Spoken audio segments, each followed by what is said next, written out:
Mike, check 1 2 1 2. It's the Y2K Collector, and what a week it's been.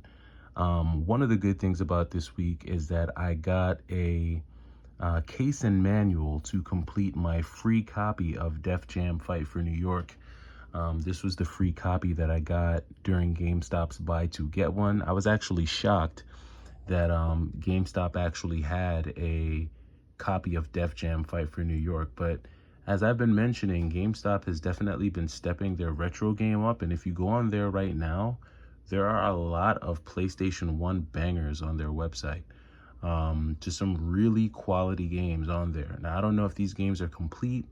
I don't know if they are disc only, but if you're in the market for PlayStation 1 games, definitely GameStop has some heat for you. So just wanted to throw that out there. And I'm seeing games going all the way up to like the Misadventures of Tron. So a lot of really good stuff on there. I don't know. It's just kind of actually amazing how much like inventory they're releasing to the general public. And it's not just PlayStation 1. I mean, they've got games all across the board. Like I said, I picked up a copy of Def Jam Fight for New York. They've always had GameCube games. They've always had N64 games and like Nintendo games. But it just, like I said, it seems like people are just trading in all of their stuff. And that's great news for collectors like myself, because I love being able to collect quality games at either a discounted price or for free. And so if it's for free, it's for me. And this case and manual only wound up running me about, how much did this cost? $29. So I figure for a complete unboxed copy of Def Jam Fight for New York Greatest Hits, a total of $29 is not bad at all. Now, it has been a crazy week, and I know like I feel like this summer is just going by so fast. There have been a number of retro game conventions and going on all across the country. I didn't get to go to a game convention last year. I did get to go to one the year before when I went to the Long Island Retro Expo. I may show up there this year. I may show up to the Long Island Retro Expo this year. Will definitely be in incognito mode. No one will probably recognize that I'm there, which is all good. I may go there just to find a few games that I'm struggling to find online at a decent price. So if I do go and I see any YouTubers that I recognize, I'll be sure to stop by and hopefully meet you there. So that's that news. Outside of that, it's the end of the work week. It's Friday.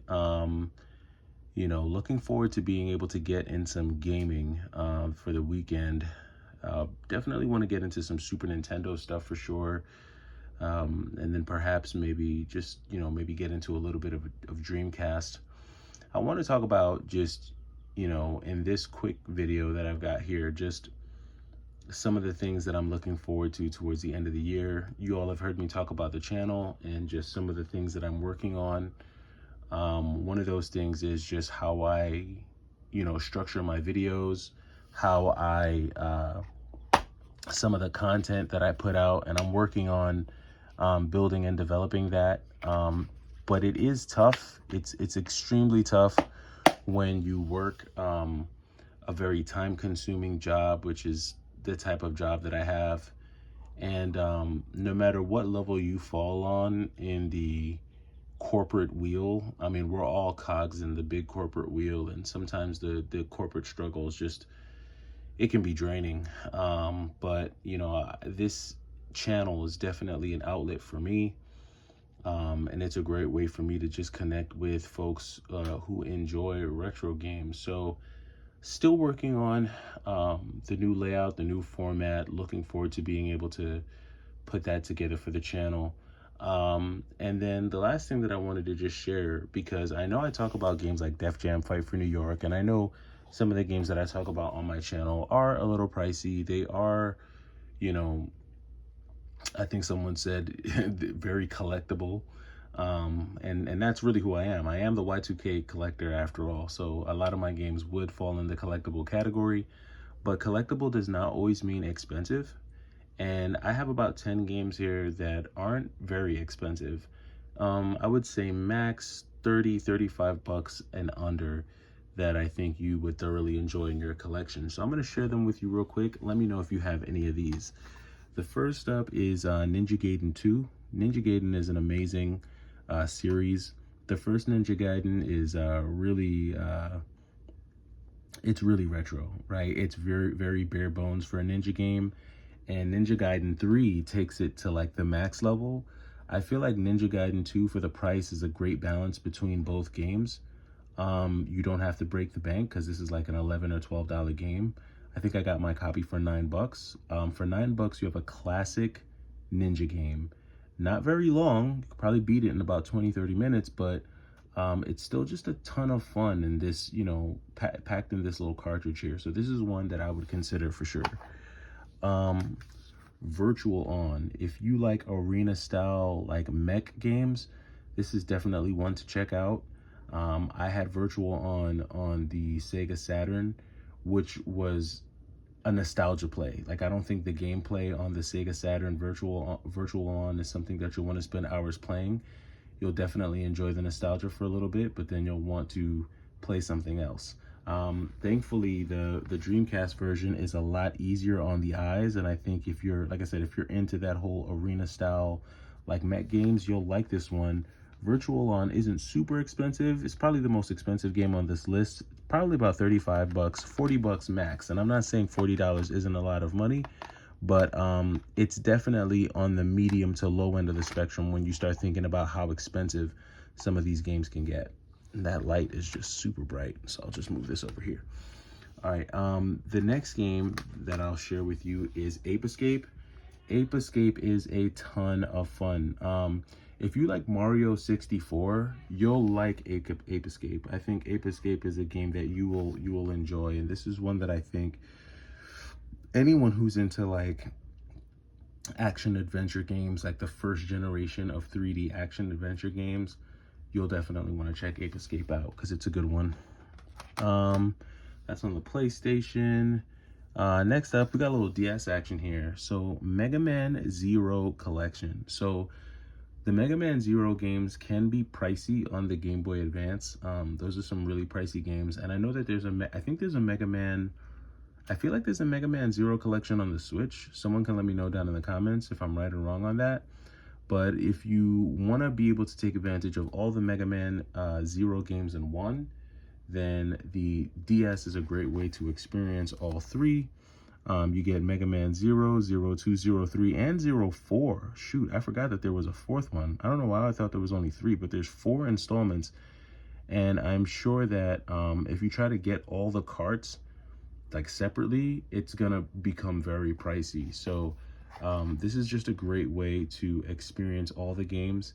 Mega Man Zero collection isn't really expensive at all. This is, I believe, is like you could pick this up for 25 to 30 bucks. A ton of value packed in this, in a great format too. So the DS is just always fun to play. That backlit screen is great, and I think this is just a great way to experience this game. Okay, so this one shouldn't be as expensive as it is, but I think it's gone up somewhat. But the original Streets of Rage. Now, I'll say there's a caveat to this one. There's a lot of ways you can play Streets of Rage. In fact, I think you can download the Streets of Rage app on your phone. It might even be free. At best, it's 99 cents. But if you have an iPhone or an Android, you can actually download Streets of Rage and play it on your phone for super cheap. But if you're like me, if you're a collector, if you're a collection purist, you'll probably want the complete cart and game. Maybe, maybe not. I do have it complete here. With the manual. I think complete, this one's a little bit pricey too. It might be in the $40 range or so, $40 to $50 range. I'm not sure what this goes for now. This one might have gone up, but I know like even like in the beginning of 2020, this was like a $20 game. This wasn't really expensive at all. So I'm not sure, or at least I was seeing listings for 20 bucks. So I'm not sure where it's at now, but not super expensive, but it's a good one to check out. If you like 3D beat 'em ups, I think the PlayStation generation and the N64 generation were just With this generation being the first generation of true 3D graphics, games like these just always make me laugh. And Fighting Force 64 is just a great 3D beat 'em up on the 64. Not super expensive at all. It's like a $20–$25 game, but a lot of fun if you're into the beat 'em up genre. This is one that I would check out. I always say that this game is like a poor man's Metal Warriors, Cybernator. And it's funny because both are made by Konami, but Metal Warriors is just way more detailed and the graphics are amazing, and just the cutscenes and everything in Metal Warriors is just top tier in terms of graphics and gameplay. But Cybernator is like a poor man's version of Metal Warriors. If you want to get the Metal Warriors feel, but you don't have the Metal Warriors money, Cybernator is a great option. This is like a $25 game or so. Really good option on the Super Nintendo. Got a little tear in my label here. I'm not even sure when that happened, but yeah, I've had this one for some time. So Cybernator is a good one to check out if you've never heard of that. Really cool. It's like a side-scrolling run and gun mech game. So if you want any idea of that. Another good game to check out, I've talked about this a lot on my channel, Chili Con Carnage. This game actually used to be one of the most expensive games on the PSP, and it just tanked. Like, this game just went all the way down to like 25 bucks. You could pick this up for like 25 bucks.